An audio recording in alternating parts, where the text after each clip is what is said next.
अस्सलाम वालेकुम क्लास। आप लोगों को मेरी आवाज़ आ रही है? आप लोग मुझे सुन सकते हैं? सबको मेरी आवाज़ आ रही है? मुझे मैसेज करके बताएं।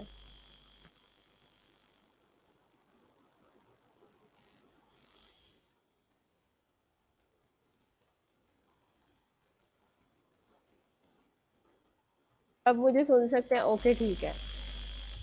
ठीक है क्लास। आज सिर्फ 4 लोग प्रेजेंट हैं। सब लोग जल्दी से अपनी अटेंडेंस पूरी कर लें। इफ्रा नहीं मुझे नज़र आ रही, तो सब लोग जल्दी से अपनी अटेंडेंस प्लीज़ कंप्लीट करें। आज का जो हमारा लेक्चर है वो है एक्सपेरिमेंटल एपिडेमियोलॉजी पे। हम लोगों ने रिसर्च की टाइप्स पढ़ी थी। क्वालिटेटिव रिसर्च पढ़ा था, क्वांटिटेटिव रिसर्च पढ़ा था। ठीक है। तो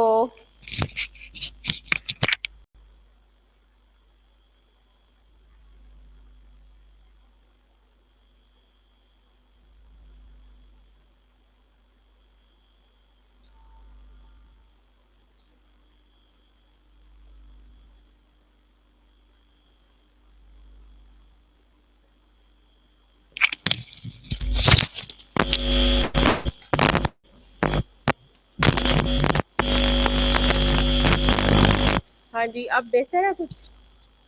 अब मेरा ख्याल से आपकी आवाज़, मेरी आवाज़ बेहतर हो गई होगी। अच्छा, हम लोगों ने रिसर्च की टाइप्स पढ़ी थी, क्वालिटेटिव, क्वांटिटेटिव। ठीक है। डिस्क्रिप्टिव रिसर्च का जो आपका टाइप्स का लेक्चर था उसमें आपने देखा होगा। तो आज जो हम टाइप पढ़ने जा रहे हैं, मोस्ट इम्पॉर्टेंट रिसर्च, वो है आपकी एक्सपेरिमेंटल रिसर्च। एक्सपेरिमेंटल एपिडेमियोलॉजी और एक्सपेरिमेंटल रिसर्च, इसमें आपको काफ़ी चीज़ें क्लियर होंगी। क्या नॉइस नहीं आ रही? वॉइस आपको नहीं आ रही क्या? अच्छा।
हाँ जी, अब देखिए अब कुछ आवाज बेहतर हुई है क्लास मेरी। जी, गुड इवनिंग टू एवरीवन। अब देखें आवाज कुछ बेहतर हुई है।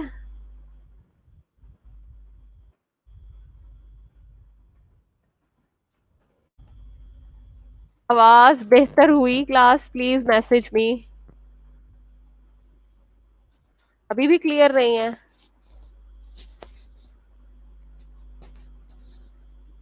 अब अब देखें,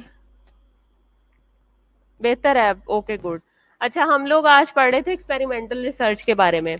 उसमें जो सबसे मेन इसकी टाइप है वो है आरसीटी।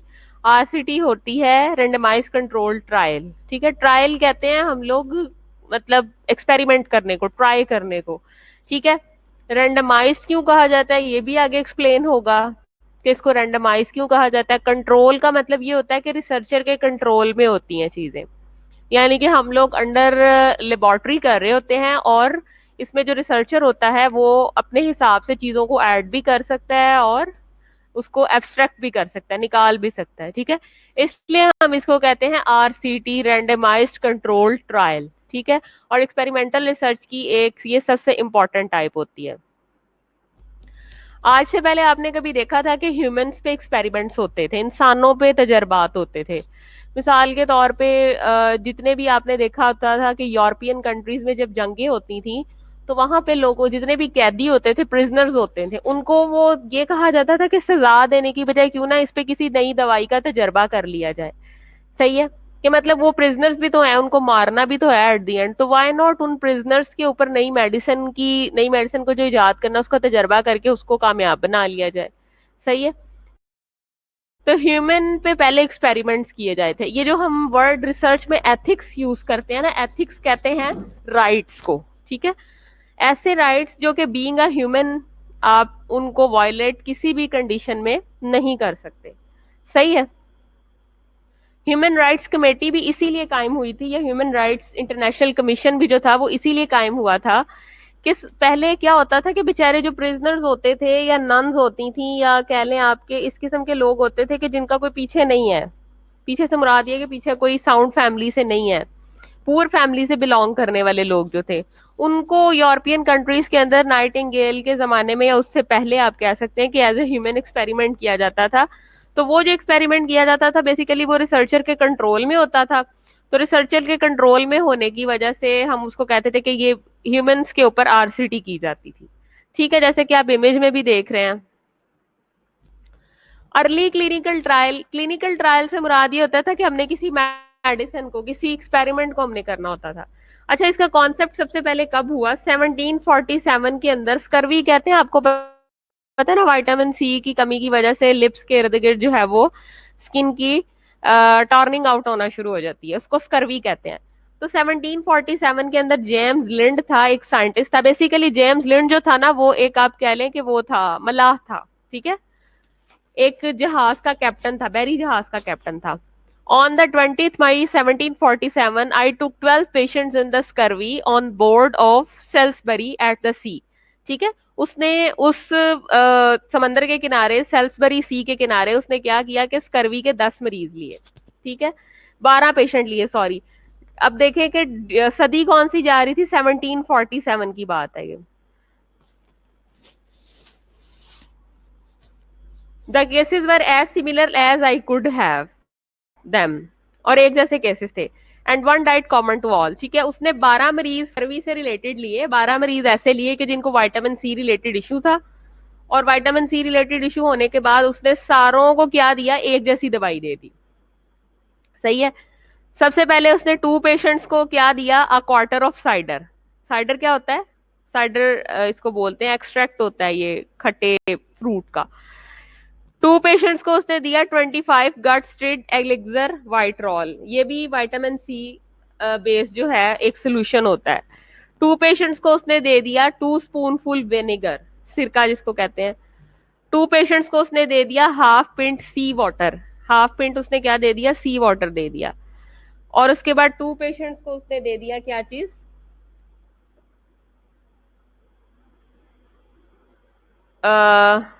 2 oranges and 1 lemon. ठीक है, और बाकी जो 2 बचे उसको नटमैग एंड बार्ले वाटर डिस्क्रिप्टेड दे दिया, यानी कि सारे के सारे विटामिन बेस थे, जो उसने डिफरेंट सोल्यूशन दिए हैं वो सारे के सारे आपके जो हैं वो विटामिन बेस्ड सोल्यूशन है। ठीक है, आगे देखें टाइप्स ऑफ एपिडेमियोलॉजिकल स्टडीज। जैसे कि मैंने आपको पहले भी बताया है, ऑब्जर्वेशनल स्टडीज जो हम करते थे वो डिस्क्रिप्टिव स्टडी के अंदर आ जाता है, जो कि डिस्क्राइब करता है, नाम से ही जाहिर है डिस्क्रिप्टिव स्टडी, जो कि डिस्क्राइब करती है डिजीज को by time place and person. ठीक है, ऑब्जर्वेशनल स्टडी के अंदर जो है वो डिस्क्रिप्टिव स्टडी है, जो कि डिस्क्राइब करेगी उसकी प्लेस को, टाइम को और पर्सन को। उसके बाद आ जाता है एनालिटिकल स्टडीज। एनालिटिकल स्टडीज में आपके पास इकोलॉजिकल स्टडीज आ जाती हैं, क्रॉस सेक्शनल स्टडी आ जाती हैं, केस कंट्रोल स्टडी आ जाती हैं और कोहॉर्ट स्टडीज आ जाती हैं। या आपने एज इट इज जो है ना वो एपिडेमियोलॉजिकल स्टडीज की टाइप्स को ऐसे ही याद करना है, मतलब ये रिसर्च की टाइप्स के अंदर आपने इसको ऐसे ही कैटेगराइज करके बताना है। ऑब्जर्वेशनल स्टडीज के अंदर आपने क्या बताना है, डिस्क्रिप्टिव स्टडी होती है ये, जो कि टाइम प्लेस पर्सन के अकॉर्डिंग जो है वो डिस्क्राइब करती है डिजीज को। एनालिटिकल स्टडी के अंदर आपके पास क्रॉस सेक्शनल आ जाती है, ठीक है, उसके बाद केस कंट्रोल आ जाती है, कोहॉर्ट आ जाती है और इकोलॉजिकल स्टडी आ जाती है। उसके बाद लास्ट वाली टाइप है जो कि हम आज स्टडी कर रहे हैं, वो है एक्सपेरिमेंटल स्टडीज। एक्सपेरिमेंटल स्टडीज में आज जो हम पढ़ रहे हैं वो आरसीटी पढ़ रहे हैं। आरसीटी मतलब रैंडमाइज कंट्रोल ट्रायल, आरसीटी।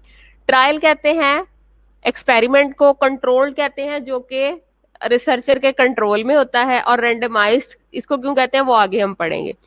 उसके बाद इसमें फील्ड ट्रायल होते हैं। फील्ड ट्रायल से मुराद ये है कि जहां हम फील्ड में जाके करते हैं, और कम्युनिटी ट्रायल जो एक स्पेसिफिक कम्युनिटी के अंदर हम जाके करेंगे उसको कम्युनिटी ट्रायल बोलेंगे। एक्सपेरिमेंटल स्टडीज कहता है in observational studies for example descriptive, case control and cohort, no action is taken, the epidemiologist या फिर researcher observe only the natural course of event. अब जैसे कि मैंने आपको पहले भी बताया कि बाकी टाइप्स की रिसर्च जो है आया वो आपकी ऑब्जर्वेशनल है, सॉरी डिस्क्रिप्टिव है या एनालिटिकल है। ठीक है, इन दोनों रिसर्चेस की टाइप के अंदर और आगे इनकी सब टाइप्स के अंदर हमें कोई फर्क नहीं पड़ता, हमने किसी किस्म का खुद से चेंज नहीं लेके आना। ठीक है, हमने सिर्फ और सिर्फ जो चेंज आ रहा है उसको हमने क्या करना है, उसको हमने सिर्फ और सिर्फ नेचुरली उसको ऑब्जर्व करना है, उसके नेचुरल कोर्स ऑफ इवेंट को हमने जस्ट ऑब्जर्व करना है। सही है, तो यहाँ पे वो यही बात कहता है कि एपिडेमियोलॉजिस्ट ऑब्जर्व करता है only the natural course of event को। नेचुरली जो कुछ हो रहा होता है बस वो उसकी फाइंडिंग्स उठाता है, लिखता है और उसको ऑब्जर्व करता है, एंड दैट्स इट। अपने हाथ से वो किसी किस्म का कोई तजर्बा नहीं करता, अपने हाथ से वो किसी किस्म का कोई एक्सपेरिमेंट परफॉर्म नहीं करता। ठीक है, इसलिए इन इन इस किस्म की स्टडीज को हम नॉन एक्सपेरिमेंटल स्टडीज कहते हैं। वाइल इन अनदर साइड अगर देखें एक्सपेरिमेंटल स्टडीज में वो कहता है कि experimental studies are similar to cohort studies except they involve some action, intervention और मैनिपुलेशन। ठीक है, एक्सपेरिमेंटल स्टडीज जो है वो कहता है सिमिलर टू कोहॉर्ट स्टडीज,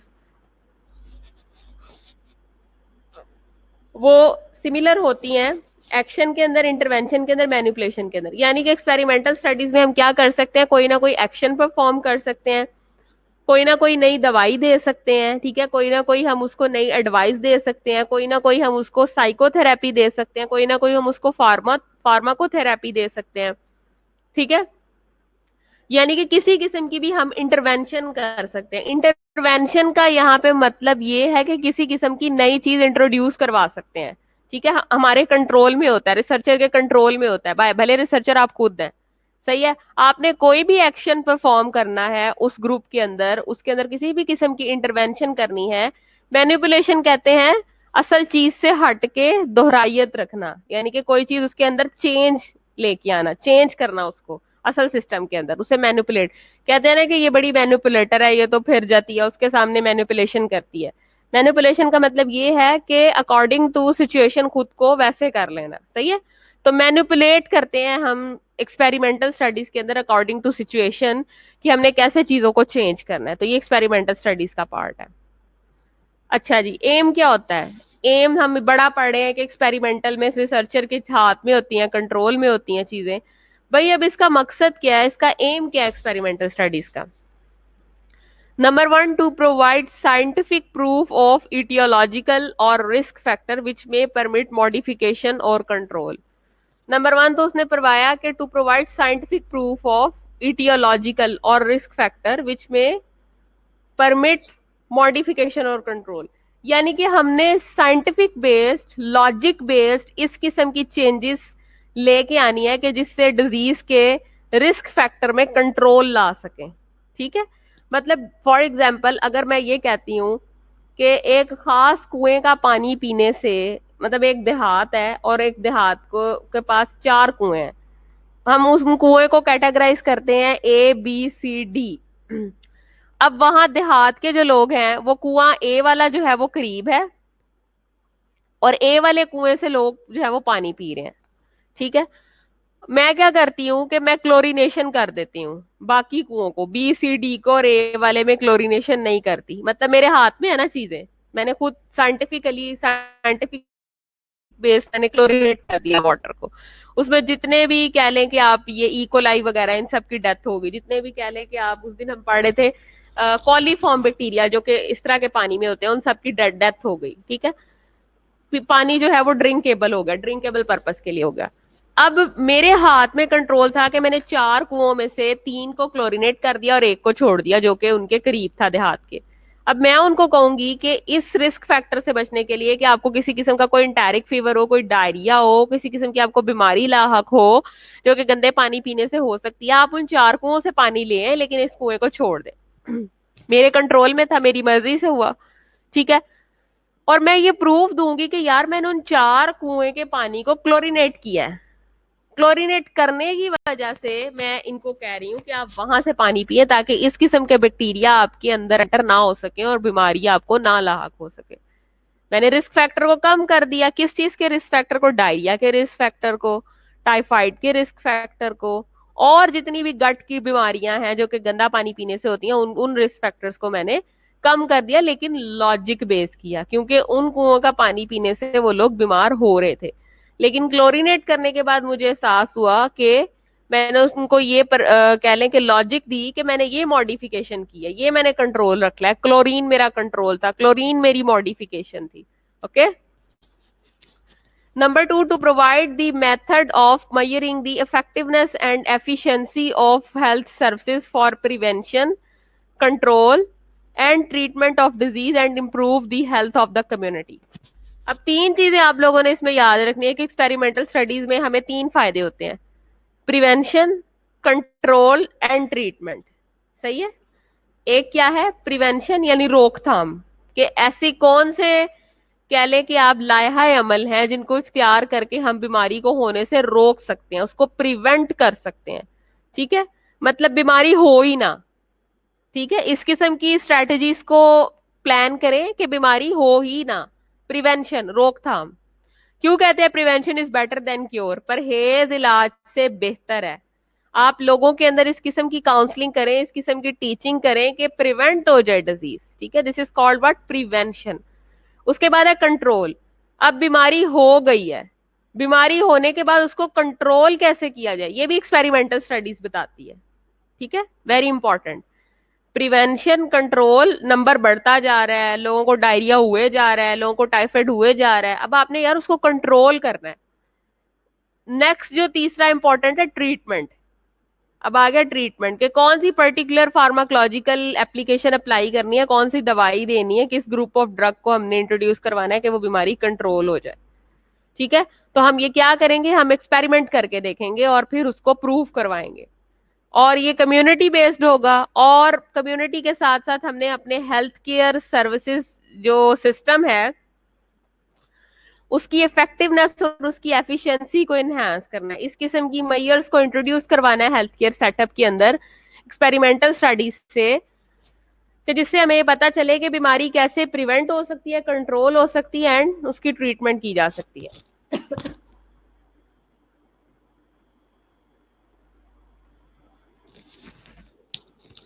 आगे आगे आपके पास टाइप्स ऑफ एक्सपेरिमेंटल स्टडीज। सबसे पहले है आपके पास रेंडमाइज्ड कंट्रोल ट्रायल और नॉन रेंडमाइज्ड कंट्रोल ट्रायल और non experimental trials. Randomised control trials का मैंने आपको पहला भी बताया था कि इसमें चीजें रिसर्चर के कंट्रोल में होती हैं वो रैंडमली ग्रुप बना देता है और रैंडमली उनको ट्रीटमेंट एलोकेट कर देता है और देन वो रिजल्ट निकाल लेता है। लेकिन नॉन रैंडमाइजेशन और नॉन एक्सपेरिमेंटल ट्रायल के अंदर वो ना तो एक्सपेरिमेंट करता है और ना ही नॉन रैंडमली वो चीजों को एलोकेट करता है। बस जैसे एक नेचुरल सिनेरियो में, एक नेचुरल सीन के अंदर चीजें चल रही होती हैं, बस उसी तरह से चल रही होती हैं। ठीक है। तो नॉन रैंडमाइज्ड और non experimental trials, those departing from strict randomisation. ठीक है। वो कहता है कि जो कि डिपार्टिंग होती हैं from strict randomisation to practical purpose, यानी कि जिसमें आपने ये नहीं बताना होता कि आपने किसी भी ग्रुप के अंदर रैंडमली चीजों को इंट्रोड्यूस करवाया है और रैंडमली चीजों को इंट्रोड्यूस करवाने के बाद वो सारी की सारी चीजें जो है वो रिसर्चर के कंट्रोल है। ये आपको जरूरत, इस चीज की जरूरत आपको हरगिज नहीं है। ठीक है। आगे देखें, randomise control trial, RCT. RCT को हम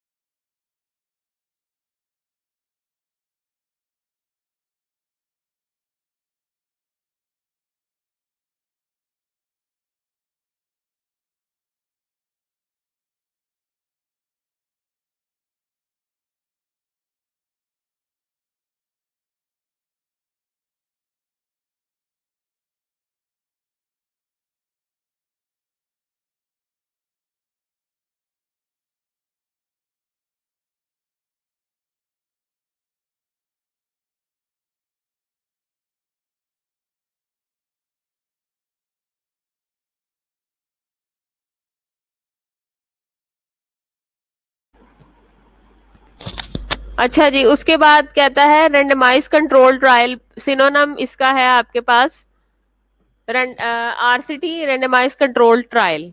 ठीक है। An epidemiological experiment in which subjects in a population are randomly allocated into groups, usually called study and control groups, to receive and not receive an experimental preventive or therapeutic procedure, maneuver or intervention।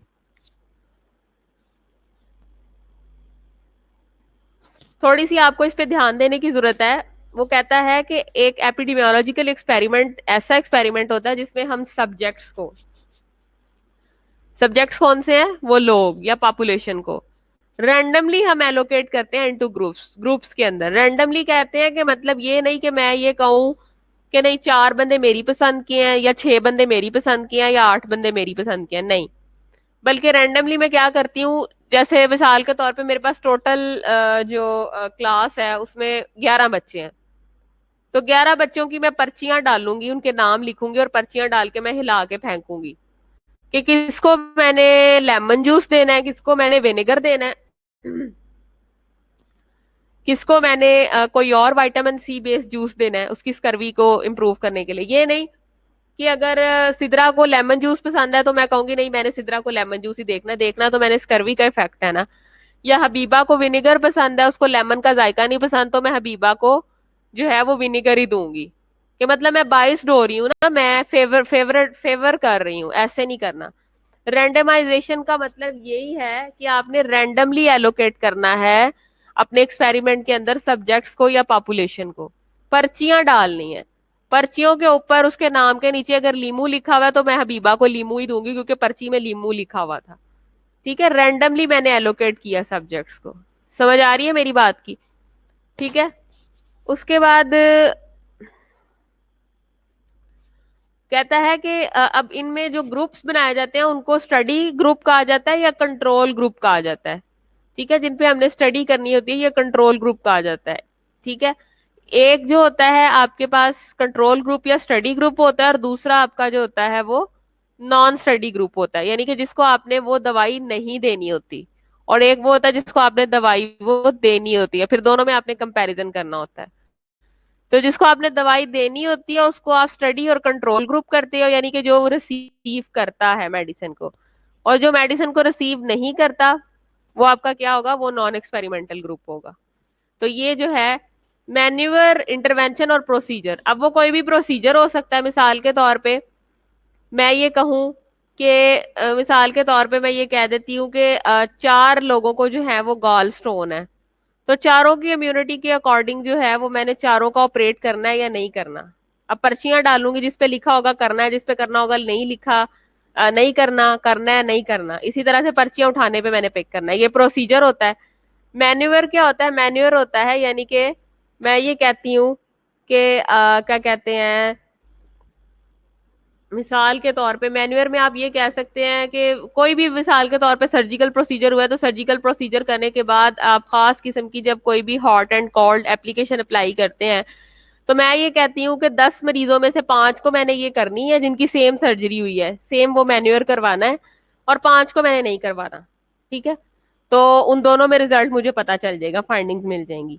Intervention में मैं क्या कह सकती हूँ? Intervention में मैं ये कह सकती हूँ मिसाल के तौर पे कि मैं पोलियो की वैक्सीन पिला रही हूँ बच्चों को, तो पोलियो की वैक्सीन पिलाने के साथ अगर 20 बच्चों को 40 में से मैं विटामिन ई और डी के साथ में कैप्सूल भी पिला दूं, तो इसका इफेक्ट भी देखा जा सकता है कि इससे पोलियो की बीमारी जल्दी खत्म हो सकती है क्या बच्चों में।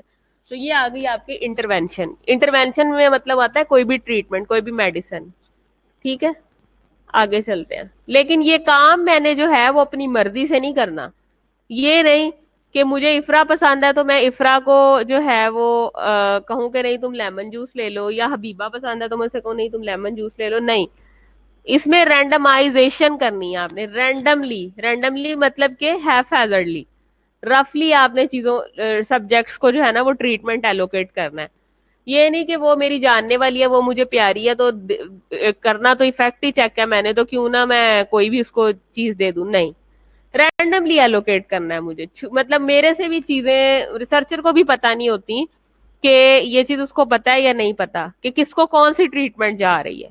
ठीक है, इसको कहते हैं ब्लाइंडिंग, अभी आगे आएगा। यानी कि ब्लाइंड क्या कहते हैं? अंधा, ब्लाइंडिंग होती है ये। आगे design of randomised trial. Design of randomised trial में आप देख रहे हैं स्टडी पॉपुलेशन है आपकी, स्टडी पॉपुलेशन में रैंडम असाइंड है। रैंडम असाइन जब आप करते हैं तो करंट ट्रीटमेंट और न्यू ट्रीटमेंट, यानी कि या तो हम दो ग्रुप जब हम बना लेते हैं स्टडी पॉपुलेशन के अंदर, तो स्टडी पॉपुलेशन के अंदर हम फर्दर दो ग्रुप बना लेते हैं ना। मिसाल के तौर पे अगर 10 लोग हैं तो 10 में से मैं 5 को कोई ट्रीटमेंट नहीं दूंगी अगर ट्रीटमेंट नहीं चल रहा, और 5 को मैं कोई ट्रीटमेंट दूंगी। अगर ऑलरेडी कोई ट्रीटमेंट चल रहा है और मैं कोई नई ट्रीटमेंट देना चाहती हूँ, तो 10 में से 5 को मैं पुराना ट्रीटमेंट दूंगी और बाकी 5 को न्यू ट्रीटमेंट दूंगी। ठीक है, अब जिसको करंट ट्रीटमेंट यानी कि जिसको पुराना ट्रीटमेंट ही चल रहा है, उसमें मैं आगे देखूंगी कि कितने लोगों को 5 में से इम्प्रूव हुए और कितने हैं जो कि इम्प्रूव नहीं हुए, और नई दवाई देने से मैं देखूंगी कितने इम्प्रूव हुए और कितने इम्प्रूव नहीं हुए। हायरार्की उसने बताई है एपिडेमियोलॉजिकल स्टडी डिजाइन के अंदर। सबसे पहले एनिमल पे रिसर्च होती है, उसके बाद आपकी केस सीरीज आ जाती है। ठीक है, या केस रिपोर्ट आ जाती है।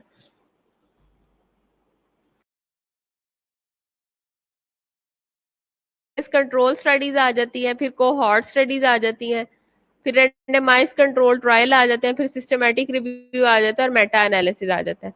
यानी कि हायरार्की से बात ये है कि ये रिसर्च के लेवल्स हैं। जैसे जैसे आप लेवल बढ़ते जाएंगे वैसे वैसे आपका लेवल रिसर्च का एडवांस होता जाएगा। एनिमल रिसर्च सबसे कम है, केस सीरीज या केस रिपोर्ट्स उससे कम है, केस कंट्रोल उसके बाद है, फिर कोहॉर्ट है, फिर रेंडमाइज कंट्रोल है, फिर सिस्टमेटिक रिव्यू और फिर मेटा एनालिसिस है। अब वो कहता है कि वाई आरसीटी, आरसीटी ही क्यों, रैंडमाइज कंट्रोल ट्रायल ही क्यों? क्योंकि इसको gold standard of study design कहा जाता है। ठीक है, जितने भी आपके स्टडी डिजाइन है उनमें से आरसीटी जो है उसको गोल्ड स्टैंडर्ड कहा जाता है। अब चीज जो चीज गोल्ड स्टैंडर्ड होती है वो अब आपको भी पता है कि वो क्या होती है, वो उसका मैक्सिमम इफेक्ट होता है, तो इसलिए हम उसको ही ऑप्ट करते हैं।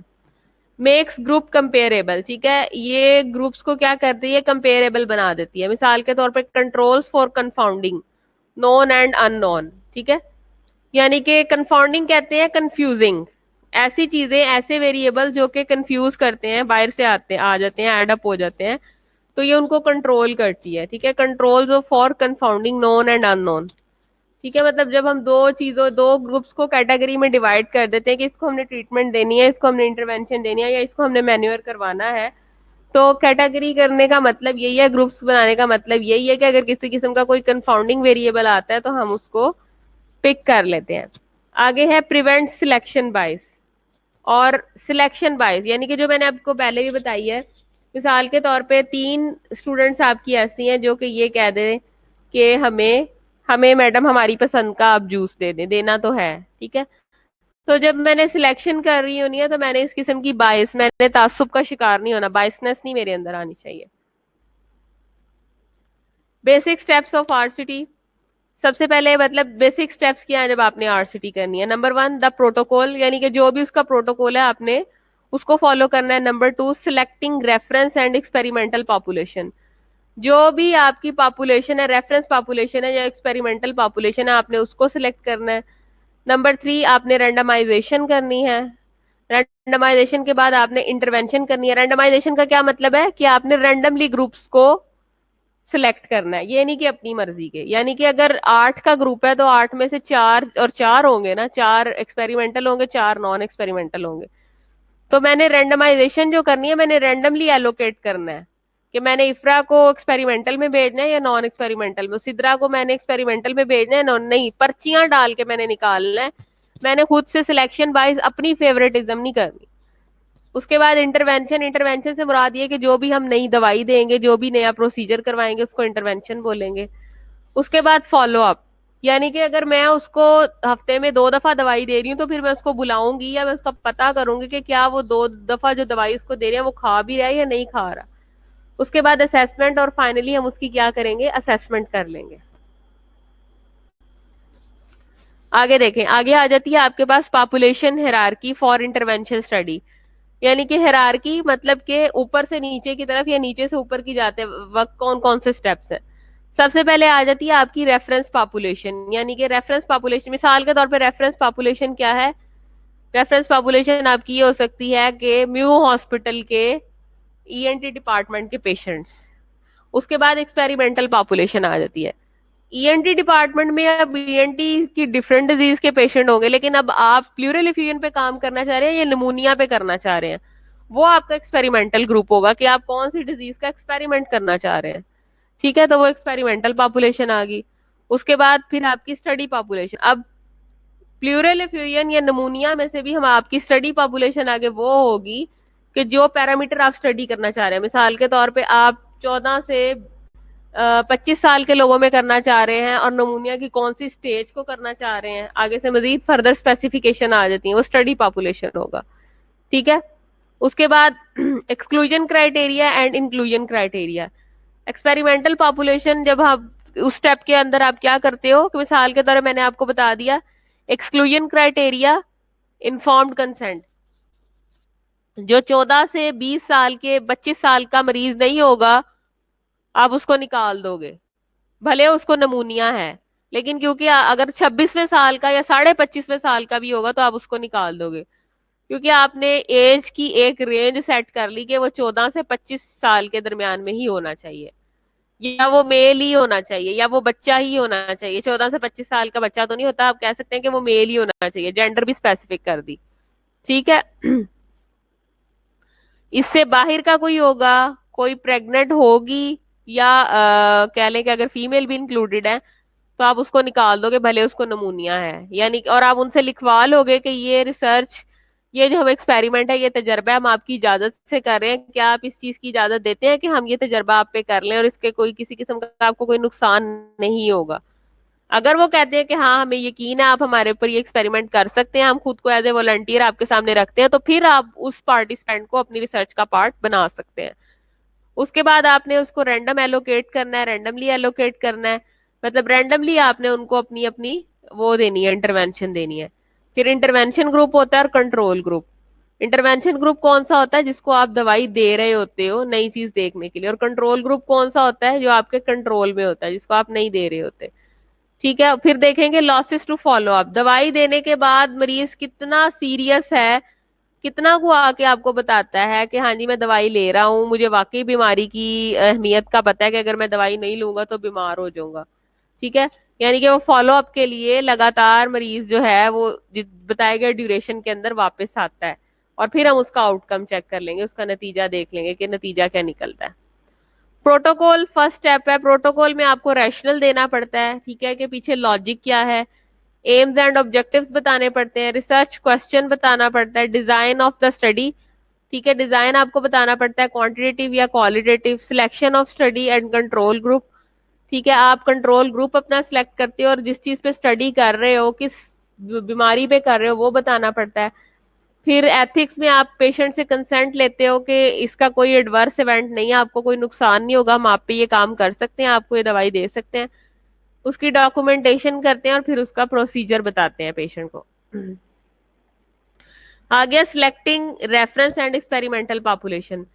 रेफरेंस और target population, population to which findings of the trial if found successful are expected to be applicable, for example drugs या वैक्सीन, ठीक है। वही मतलब रेफरेंस पॉपुलेशन और टारगेट पॉपुलेशन, मिसाल के तौर पे म्यू हॉस्पिटल की ईएनटी डिपार्टमेंट के पेशेंट, ठीक है, मैंने उनको कोई वैक्सीन या ड्रग देनी है तो सारों के लिए एप्लीकेबल है, क्योंकि रेफरेंस या टारगेट पॉपुलेशन क्या है। एक्सपेरिमेंटल और study design, study population, actual population that participate in the experimental study. अब म्यू हॉस्पिटल के ईएनटी डिपार्टमेंट के सारे पेशेंट्स तो मेरी तजर्बे में नहीं आएंगे ना, किसी को कोई इतराज होगा, कोई उसके एज कैटेगरी में नहीं आता होगा, तो मेरी रेफरेंस पॉपुलेशन तो म्यू हॉस्पिटल का ईएनटी डिपार्टमेंट हो गया, लेकिन मेरी एक्सपेरिमेंटल और स्टडी पॉपुलेशन वो होगी जिसपे मैंने एक्सपेरिमेंट करना है, जिसपे मैंने तजर्बा करना है।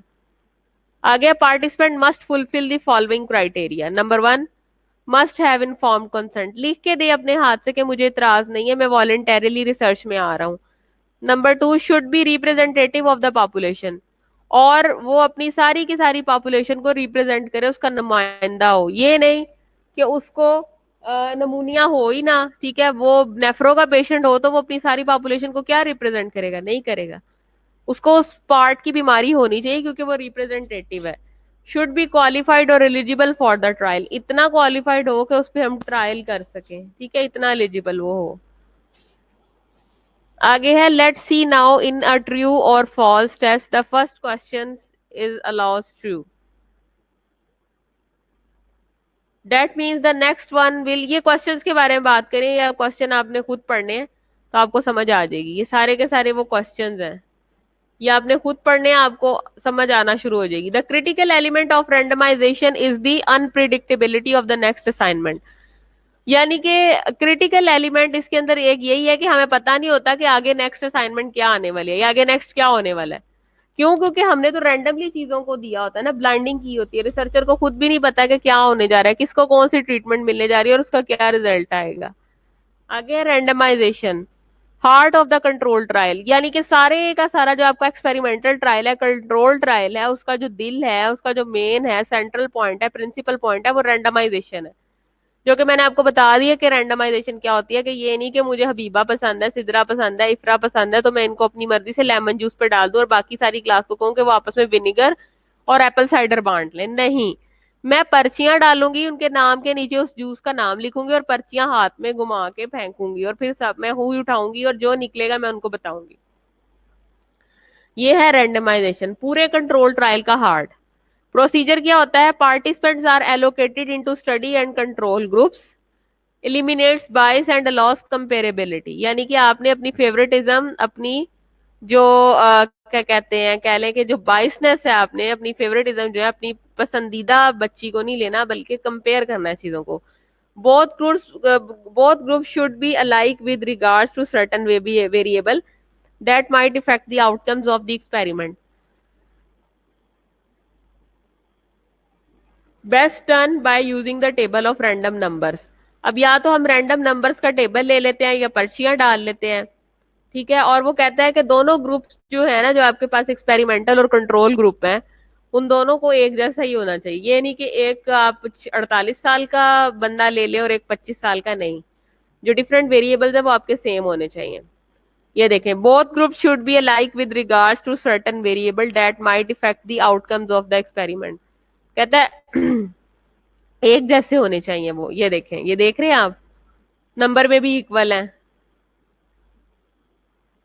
मैनिपुलेशन या इंटरवेंशन, मतलब के दोहराइयत रखना, डिलिबरेटली एप्लीकेशन और विदड्रॉल और reduction of the suspected casual factor, it creates an independent variable. Manipulation यही होता है, कहता है डिलिबरेट होता है जानबूझ के, डिलिबरेट एप्लीकेशन, खास किस्म का कोई मेथड, और विदड्रॉल और रिडक्शन, या तो निकाल देना या ऐड कर देना ऑफ किसी भी किस्म के कैजुअल फैक्टर का, कॉजल फैक्टर को आप ऐड कर देते हैं, मैनिपुलेट कर देते हैं चीजों को, क्योंकि एक्सपेरिमेंटर के हाथ में होती है, तो it creates an independent variable.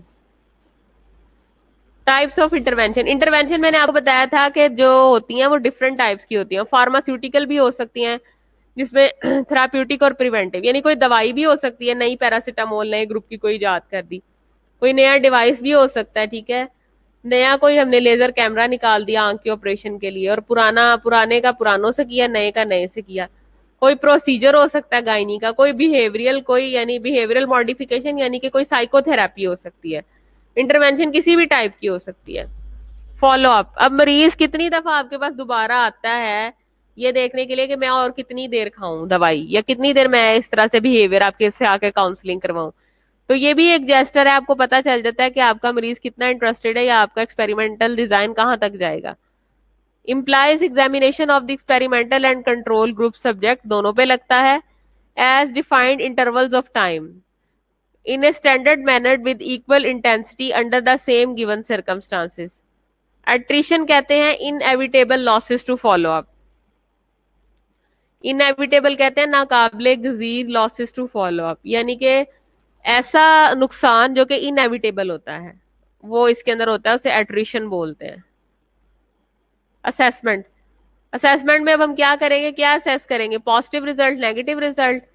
Biases में कहते हैं कि सब्जेक्ट वेरिएशन आ जाती है, ऑब्जर्व बाइसिस, एवेल्युएशन बाइसिस, यानी कि सब्जेक्ट हम अपनी मर्जी का तो नहीं डाल रहे, मैं अपनी मर्जी की स्टूडेंट्स को तो नहीं सिलेक्ट कर ली, ऑब्जर्वर बाइस, और इसी तरह से ऑब्जर्वर बाइस तो नहीं आ रहा, मैं खुद से तो नहीं देख के ये कह रही हूँ कि नहीं ये मेरी फेवरेट स्टूडेंट है तो मैं इसको ज्यादा अच्छे नंबर दूं या इसके काम को ज्यादा सराहूं। एवेल्युएशन बेस मतलब मेरी एवेल्युएशन भी ऐसी हो सकती है, can be corrected bye blinding, और इस चीज को हम करेक्ट कर सकते हैं ब्लाइंडिंग से। ब्लाइंडिंग से मुराद ये होता है कि मैं पोस्ट बेसिक की क्लास में किसको लेमन जूस दूं, किसको साइडर दूं, किसको वेनिगर दूं, मुझे खुद भी ना पता हो, सिर्फ पर्ची के अंदर लिखा हो, मैं पर्ची उठाऊं और पर्ची उठाने के बाद मुझे पता चले कि इसको ये है, यानी कि ब्लाइंडिंग रिसर्चर को भी पता नहीं होता।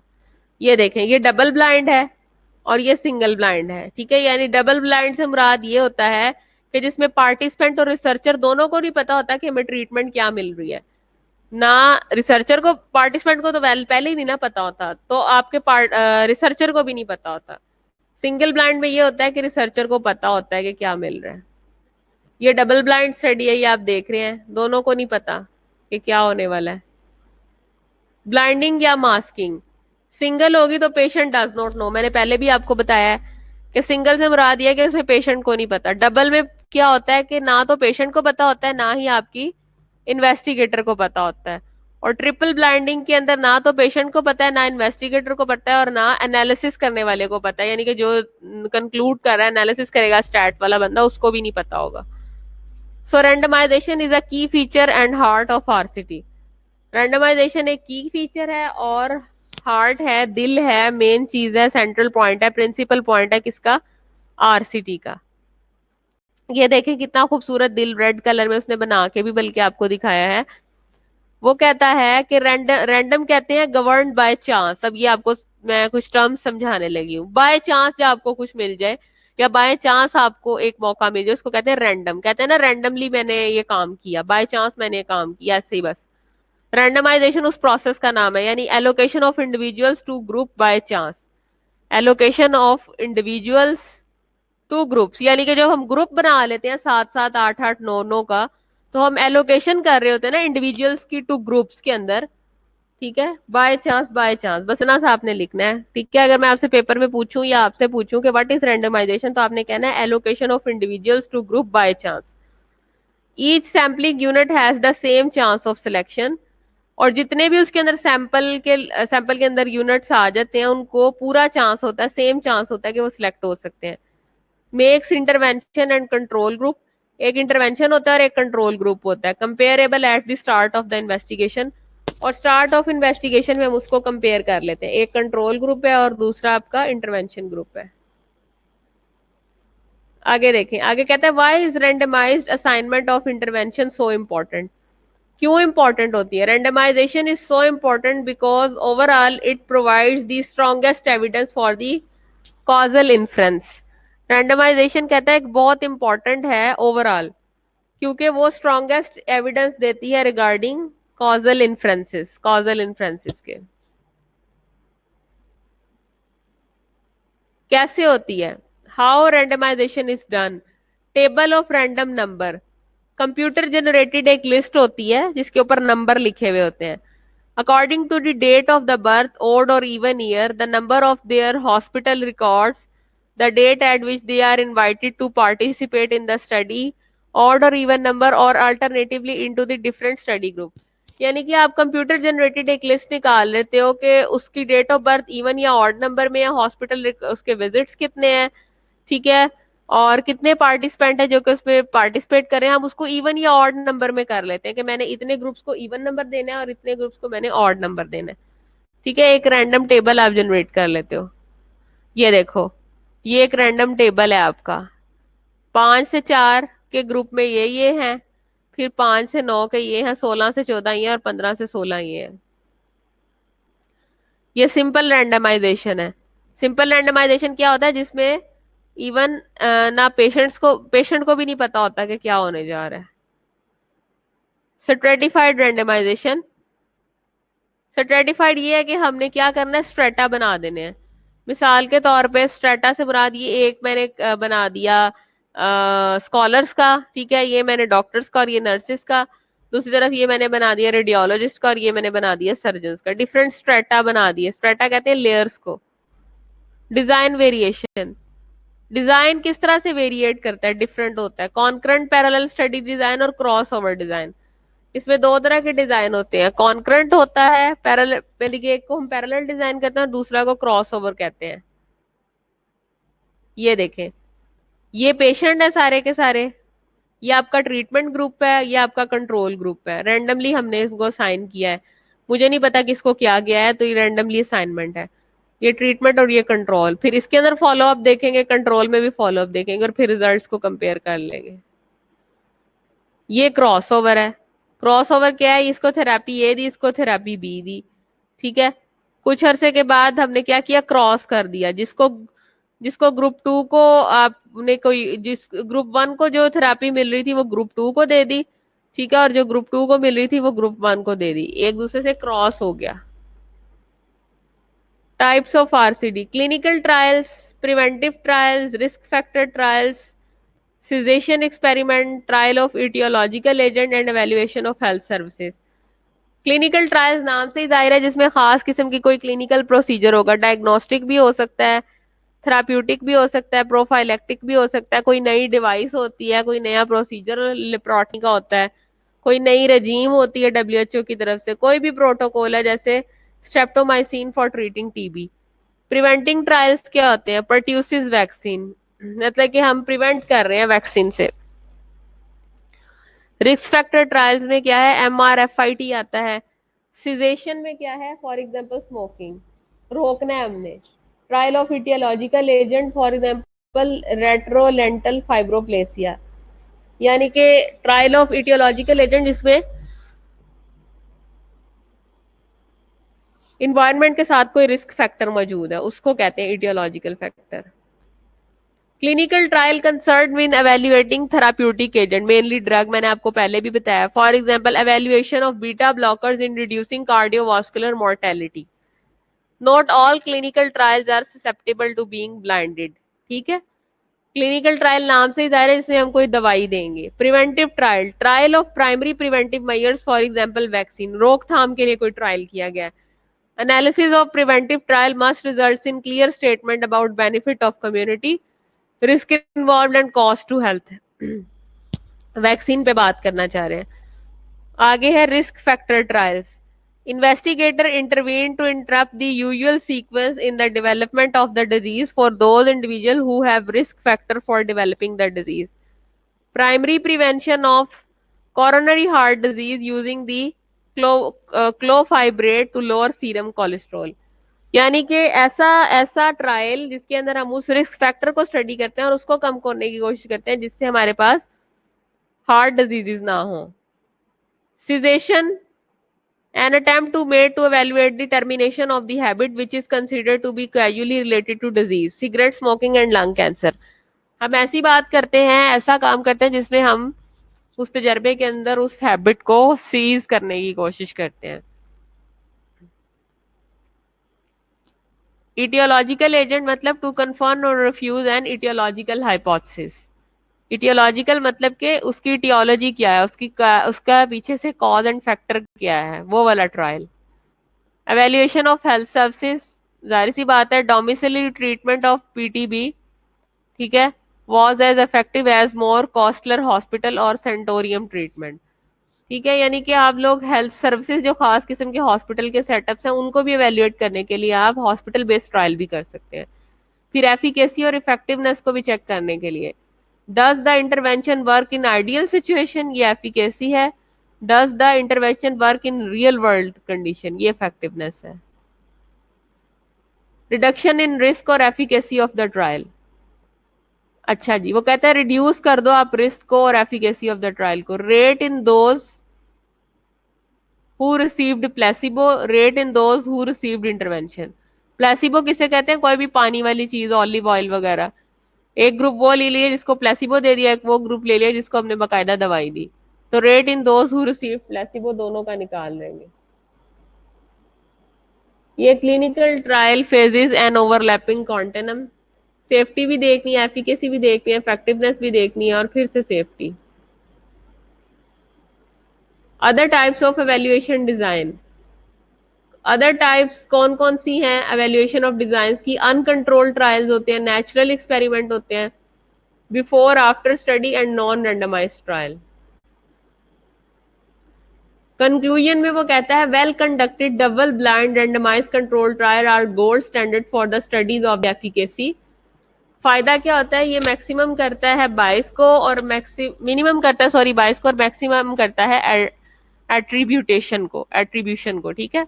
ये आपने एज इट इज याद रखना है कि well conducted double blind randomize control trial gold standards को इसलिए कहा जाता है, मैं पूछूंगी भी वाइवा में, कि वो मिनिमम करता है बाइसनेस को और मैक्सिमाइज करता है एट्रीब्यूशन को।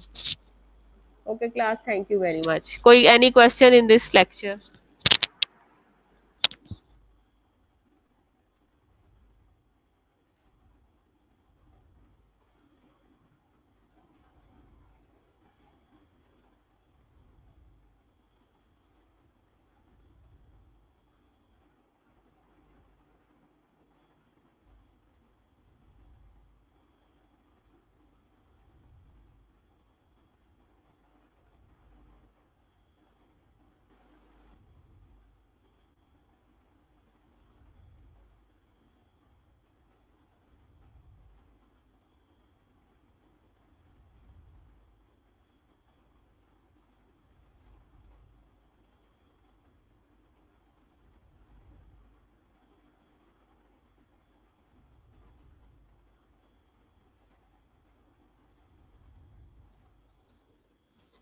चलें, शुक्र है आपको इजी लगा क्लास। अब इसको साथ साथ याद करते जाएं इन चैप्टर्स को। ठीक है, अब 10 मिनट की ब्रेक ले लें, फिर मैं माइक्रो का लेक्चर स्टार्ट करवाती हूँ आप लोगों का, एग्जैक्ट 10 मिनट। ठीक है, अभी 4:05 हुए हैं, आप 15 मिनट तक आ जाइएगा।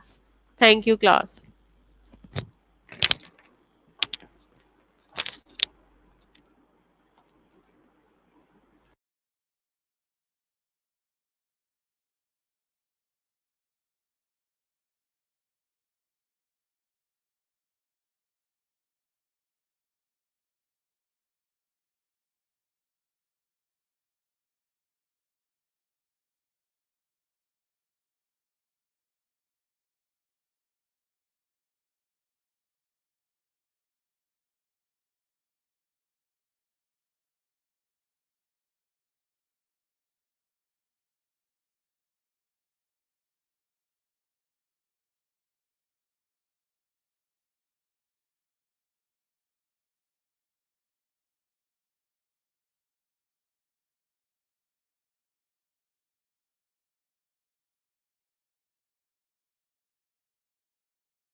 अब ठीक है, ट्रेमाटोड्स हमने पीछे भी पढ़ा, ट्रेमाटोड्स में फ्लूक्स आ जाते हैं। जनरल मॉर्फोलॉजिकल कैरेक्टरिस्टिक्स इनमें है कि हर मैफ्रोडाइट एक्सेप्ट ब्लड फ्लूक्स। हर मैफ्रोडाइट्स कहते हैं जो कि दोनों तरह के, जिसमें सेक्स मौजूद होते हैं, दोनों तरह के जेंडर मौजूद होते हैं, वो मेल भी होती है फीमेल भी होती है।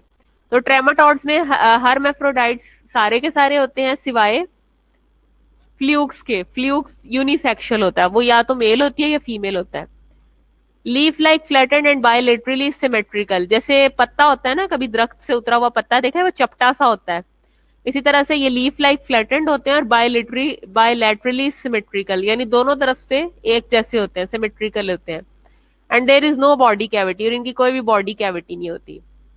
Number 2, organ of fixation. Organ of fixation में मुराद ये है कि जब ये होस्ट के अंदर एंटर होते हैं, ह्यूमंस के अंदर एंटर होते हैं, तो ये कौन से पॉइंट पे, इनके कौन से ऐसे पॉइंट है जो जहाँ पे फिक्स होते हैं जाके, और अपने कौन से पॉइंट से ये होस्ट के अंदर जाके खुद को फिक्स करते हैं, उसके उसको ऑर्गन्स ऑफ फिक्सेशन कहते हैं। तो कहते हैं almost all have two suckers, सबके दो सकर्स होते हैं, एक ओरल होता है at the interior and around the mouth and ventral on the ventral surface. Interior कहते हैं ऊपर वाली साइड से, एंटीना से याद रखें, ऊपर यानी कि ओरल सरफेस, मुंह के पास।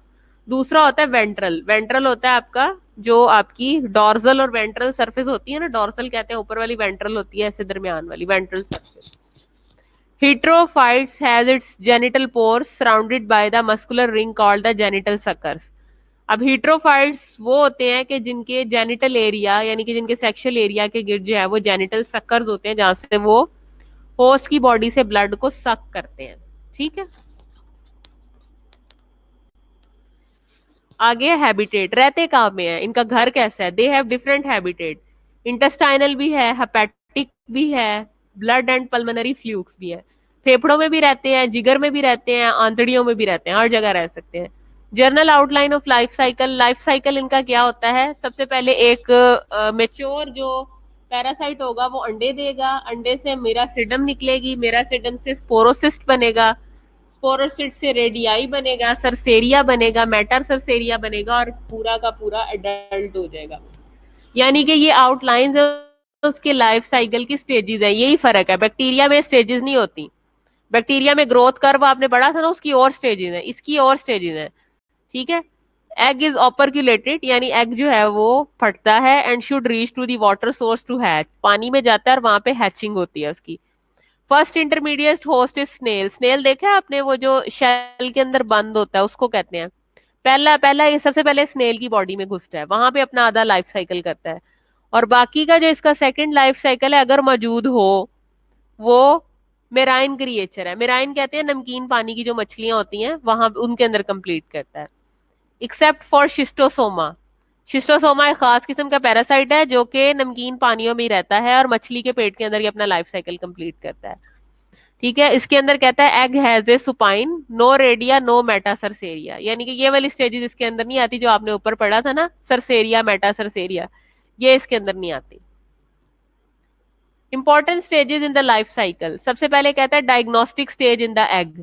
जब आपने डायग्नोस करना होता है तो आपने देखा है कि ज्यादातर डॉक्टर स्टूल सैंपल लिख के देते हैं पैरासाइट्स के अंदर। मलप सुना है उर्फे आम में, वो नीमाटोड्स होते हैं, तो वो स्टूल सैंपल ही लेते हैं कि उन मलपों में से आपने नीमाटोड के एग उठाने होते हैं। तो डायग्नोसिस जब बनाना होता है तो डायग्नोसिस स्टेज पे एग लेते हैं। इन्फेक्टिव स्टेज, यानी कि जब वो इन्फेक्ट कर चुका होता है होस्ट को, उसे एंसिस्टेड बोलते हैं, मेटासरसेरिया बोलते हैं। Except in Schistosoma it is the cercaria. Schistosoma मैंने बताया आपको खास किस्म का पैरासाइट्स होता है जो कि होस्ट के अंदर रहता है, और ये खास तौर पे जो आपके मछेरे होते हैं ना, जो मल्लाह होते हैं जो कि दरियाओं के किनारे रहते हैं, उनकी ज्यादातर खुराक मछली होती है, तो ये मछली के पेट के अंदर अपना लाइफ साइकिल कंप्लीट करता है। तो इससे जो बीमारी होती है उसे शिस्टोसेमेसिस बोलते हैं। नंबर 3 कहता है the mode of infection by the injection of food contaminated with infective stage accept in Schistosoma. जाहिर है आप इन्फेक्टिव स्टेज वाला खाना खाओगे तो ये आपकी बॉडी में दाखिल होगा और स्किन के थ्रू पेनिट्रेट करके सरसेरिया स्टेज पे पहुंचेगा, क्योंकि इसमें शिस्टोसोमा में सरसेरिया होती है ना, मेटा सरसेरिया नहीं होता।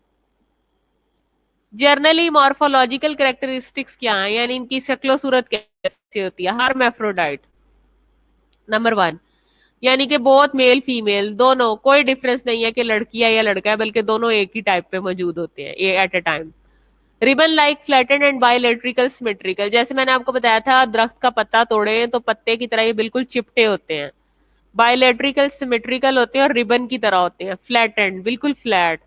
There is neither body cavity nor digestive tract, ना तो इनका कोई प्रॉपर बॉडी कैविटी हो की लाइनिंग होती है, ना ही कोई डाइजेस्टिव सिस्टम की लाइनिंग होती है इनकी। The body is formed of three parts, body तीन पार्ट से मिलकर बनी होती है, head neck and body. Head को स्कॉलेक्स बोलते हैं which is provided by organs of attachment, यानी हेड के थ्रू ये जाके होस्ट के अंदर अटैच होता है, उसको स्कॉलिक्स कहते हैं। आगे है आपकी neck. Neck is composed of actively dividing cells, stem cells, and it is responsible for giving rise to new segment.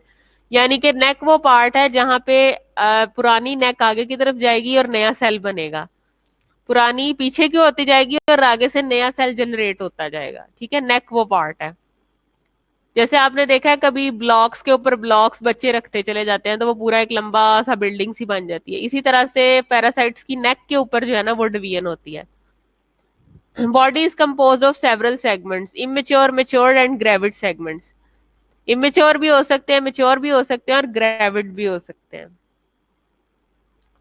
Organ of fixation, यानी कि जहां पे वो अपने आप को होस्ट के साथ अटैच करते हैं, उसमें टेपवर्म की बात की है आपको, सेस्ट्रोड्स में टेपवर्म आ जाते हैं। कहते हैं सक्कर्स फोर होती हैं इनके अंदर, विद और विदाउट हुक्स। हुक्स क्या होती हैं, आगे हुक्के लगी होती हैं जिसके साथ ये जाके अटैच करते हैं। There are arranged in one or more circles on the apex of the scolex called rostellum. Scolex किसे कहते हैं, स्कोलेक्स हेड को बोलते हैं, हमने पहले भी पढ़ा है। ठीक है, तो उसके ऊपर जो सर्कल्स होते हैं स्कोलेक्स को, उसको रोस्टेलम करते हैं। ठीक है, bothria to date take form the grooves. ठीक है, ये बॉथरिया उसकी टाइप है जो कह रहा है कि ग्रूव्स बनाती है। अब सेस्ट्रोड्स रहते कहाँ पे हैं, they all are intestinal parasite, सारे के सारे जो हैं वो अंतड़ियों के पैरासाइट हैं ये। ठीक है, टेपवर्म जैसे कि आपने देखा भी होगा, अक्सर स्टूल सैंपल में टेपवर्म लेते हैं, टेपवर्म की को डायग्नोज करने के लिए डिफरेंट आपके एंटेरिक फीवर के इन्फेक्शन में। ठीक है, इसका भी वही लाइफ साइकिल है, एडल्ट होगा, एडल्ट अंडे देगा। ठीक है, सिस्टिसिरेसिस बनेगी यानी लार्वल स्टेज, उसके बाद फिर लार्वल स्टेज से वो लार्वा एडल्ट में कन्वर्ट हो जाएगा। Except for D Latham, D Latham tapeworm की एक टाइप है, गिव ओवल ऑपरक्यूलेटेड एग, जो कि मुंह के रास्ते अंडे देता है। ठीक है, कंटेनिंग हेक्सासेंथम्ब्रियो। ठीक है, ये बस याद करने की जरूरत नहीं, सिर्फ आपने इतना याद रखना है कि एडल्ट इसमें अंडे देती है, लार्वल स्टेज आती है, लार्वल स्टेज से फिर एडल्ट बन जाता है और उसकी एग्जांपल डी लेटम है, बस दैट्स इट। उसके बाद कहता है all cestodes require one intermediate host usually vertebrate. अब आपको पता है कि पैरासाइट्स की ये खसूसियत है कि उनको अपना लाइफ साइकिल कंप्लीट करने के लिए दो होस्ट की जरूरत होती है। तो सेस्टोर्स की भी उसने यही बात की है कि सेस्टोर्स को वर्टिब्रेट की जरूरत होती है। वर्टिब्रेट कौन से जानदार होते हैं, जिनमें रीढ़ की हड्डी होती है। ठीक है, वर्टिब्रेट्स के बगैर ये अपना लाइफ साइकिल नहीं कंप्लीट कर सकते।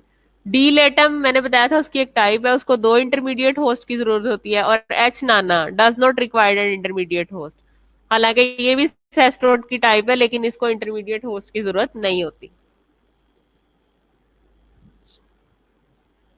आगे आपके पास important stages in the life cycle. Diagnostic stage इसकी एग है, जैसे कि मैंने पहले भी बताया। इन्फेक्टिव स्टेज इसकी लार्वल स्टेज है, which is different according to no intermediate host, यानी एच नाना की कोई इंटरमीडिएट होस्ट नहीं है। और अदर सेस्ट्रोड की है जिसे सिस्टिसिरेसिस बोलते हैं। और जिनमें टू इंटरमीडिएट होस्ट होते हैं उनको डी लेटम बोलते हैं। बस ये इतना ही याद करना है। The mode of infection is by injection of food contaminated with infective stage. हमेशा हमें इन्फेक्शन तब होती है जब इन्फेक्टिव स्टेज के अंदर एग इन्वॉल्व होते हैं, क्योंकि इन्फेक्टिव स्टेज में होते ही एग हैं। तो वो स्टेज जिसमें हम गंदा खाना खा लेते हैं, बच्चों के साथ खा लेते हैं, और स्पेशली उसकी एग स्टेज के ऊपर हम पैरासाइट के अंदर गंदा खाना इनगल्फ करते हैं, तब हमें इन्फेक्शन होता है। मॉर्फोलॉजी जर्नल वही है, बायोलेट्रिकल सिमेट्रिकल है, ये बॉडी कैविटी है, सेपरेट सेक्सेस हैं। अब जो आपने सेस्ट्रोड्स पढ़े हैं उनके सेक्सेस सेपरेट हैं, लेकिन पिछले वाले के सेक्सेस सेपरेट नहीं थे। ठीक है, ये फ्लैटेंड भी नहीं है बल्कि ये सिलेंड्रिकल है। इनके ऑर्गन ऑफ फिक्सेशन देखें कहाँ है, are present in mouth and buccal cavity as lancets and teeth. ठीक है, रहते कहाँ पे है, intestinal, small and large and tissue nematodes. General outline of life cycle क्या है, अडल्ट है, एग से लार्वा और लार्वा से फिर adult. Tissue nematodes are viviparous, यानी कि ले लार्वा, वो लार्वा देते हैं, larva moults its cuticle 3 times. ठीक है, यानी कि लार्वे से ही आगे दोबारा अडल्ट बनना होता है और वो 3 टाइम्स ज्यादा क्यूटिकल होता है, थिकेंड होता है वो।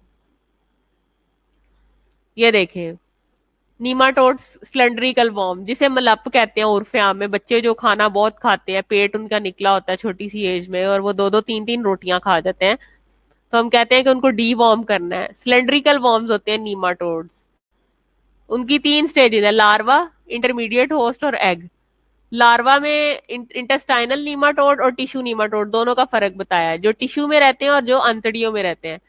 इंटेस्टाइनल नीमाटोड में 2 रिबेडिटी फॉर्म एंड फिली फॉर्म, ये आपने याद करने की जरूरत नहीं है, सिर्फ आपने ये वाली लाइन याद करनी है, ये स्टेप याद करने हैं कि जो नीमाटोड्स होते हैं वो इंटेस्टाइनल भी होते हैं और टिश्यू नीमाटोड्स भी होते हैं, और उनकी 3 सिग्निफिकेंट जो है वो स्टेजेस है, लार्वा है, इंटरमीडिएट होस्ट है और एग है, दैट्स इट। ठीक है, और आपने याद नहीं करनी।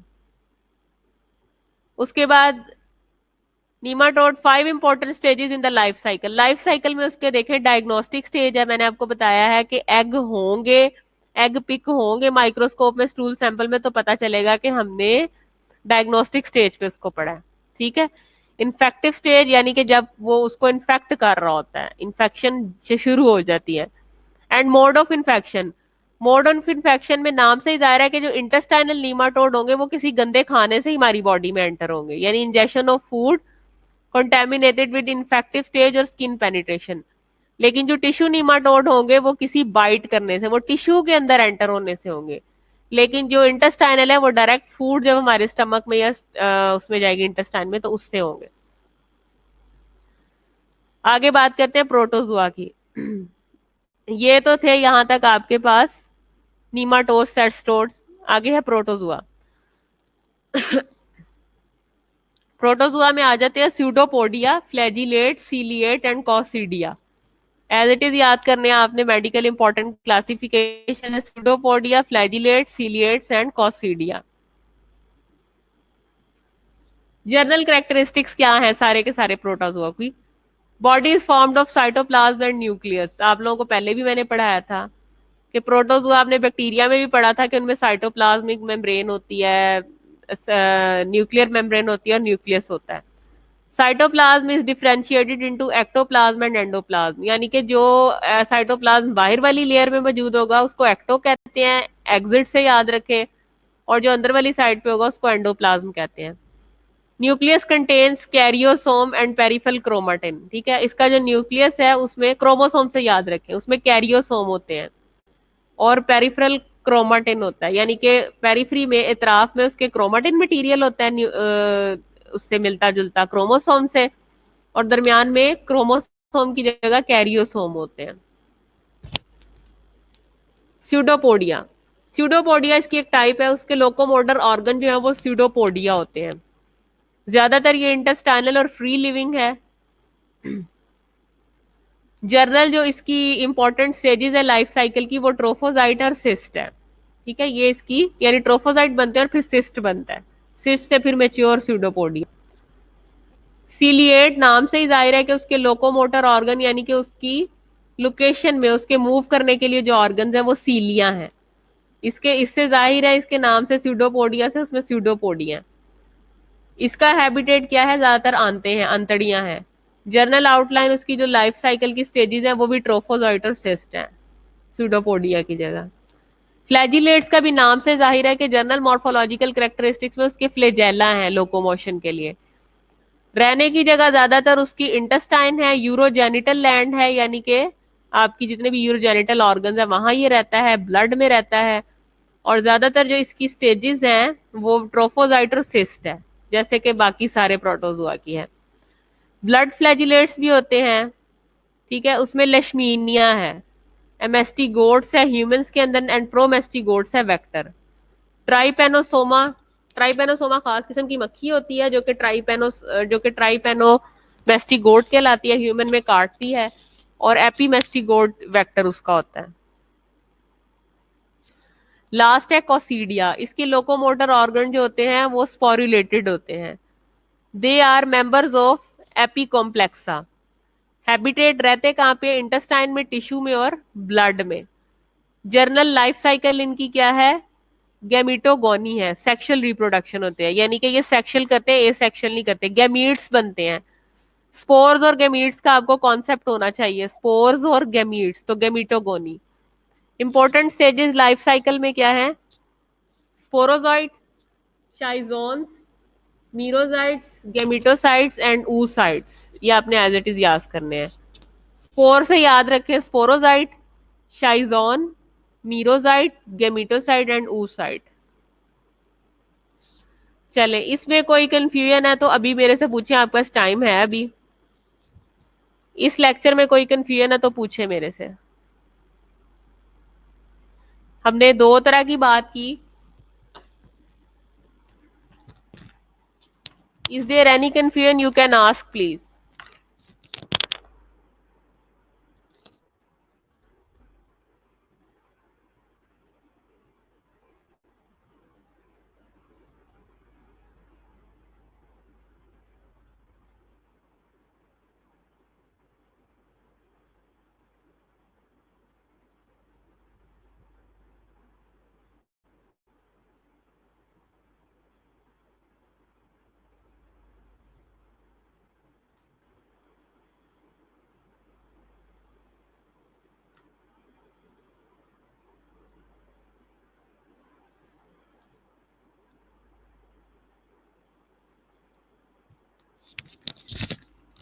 क्लास, किसी को कोई मसला है पैरासाइट वाले लेक्चर में तो मुझसे पूछ लें, अभी क्रॉस क्वेश्चनिंग कर लें ताकि आपका कॉन्सेप्ट क्लियर हो जाए, इसकी क्लासिफिकेशन के बारे में या किसी चीज के बारे में भी।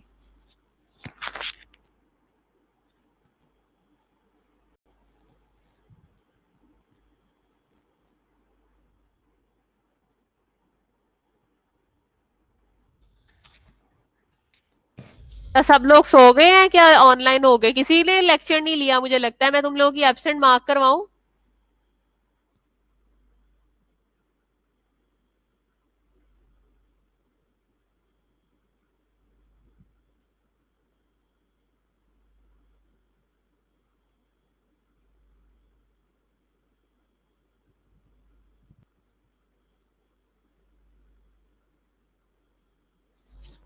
किसी का कोई क्वेश्चन नहीं है?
इसमें ये डिफरेंस होता है कि बैक्टीरिया का कोई भी लाइफ साइकिल इस तरह से नहीं होता जिस तरह से उसको होस्ट रिक्वायर होते हैं, एक से दूसरे में, दूसरे से तीसरे में। लेकिन जो पैरासाइट्स हैं, हाँ जी मैं दे रही हूँ, पैरासाइट्स हैं उस उनको जो होती है उनको एक से ज्यादा होस्ट की जरूरत होती है अपना रिप्रोडक्टिव साइकिल कंप्लीट करने के लिए। ठीक है। हमारे एशियन कंट्रीज के अंदर ज्यादातर आपने देखा है बच्चों के अंदर मलप होते हैं, उर्फे आम में जिसे कहा जाता है, वो नीमाटोड्स होते हैं बेसिकली, इसीलिए बच्चों को डीवॉर्म किया जाता है और यही कहा जाता है कि बच्चों के साथ खाना नहीं खाना चाहिए या हाथ धुलवा के खाना खाना चाहिए। ठीक है। तो ये बेसिकली इनका ज्यादातर जो मस्कन होता है, हैबिटेट जो होता है इनका, वो ज्यादातर ये इंटेस्टाइन में रहते हैं, लिवर में रहते हैं, बाजू का ये ब्रेन में भी चले जाते हैं, ब्लड ब्लड ब्रेन कैरियर को क्रॉस करके, और सडन डेथ का भी कॉज बनते हैं। ठीक है।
अच्छा, तो मैं आप लोगों को ये कह रही थी कि इसकी लाइफ साइकिल दो तरह से कंप्लीट होती है। ठीक है, दो तरह से इसने अपने आप को कंप्लीट करना होता है। उसमें प्रोटोजुआ और हेलमेंथ्स आ जाते हैं। हेलमेंथ्स में ट्रेमाटोड्स आ जाते हैं, सेस्टोड्स आ जाते हैं, और नीमाटोड्स वगैरह आ जाते हैं।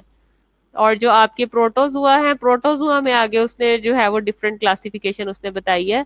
उस डिफरेंट क्लासिफिकेशन की आपको मैं बात दोबारा से रिपीट कर देती हूँ कि प्रोटोजुआ में कौन कौन से आ जाते हैं। फिर इसकी ऑर्गन ऑफ फिक्सेशन होते हैं कि ये होस्ट की बॉडी के अंदर। Wish you best of luck class.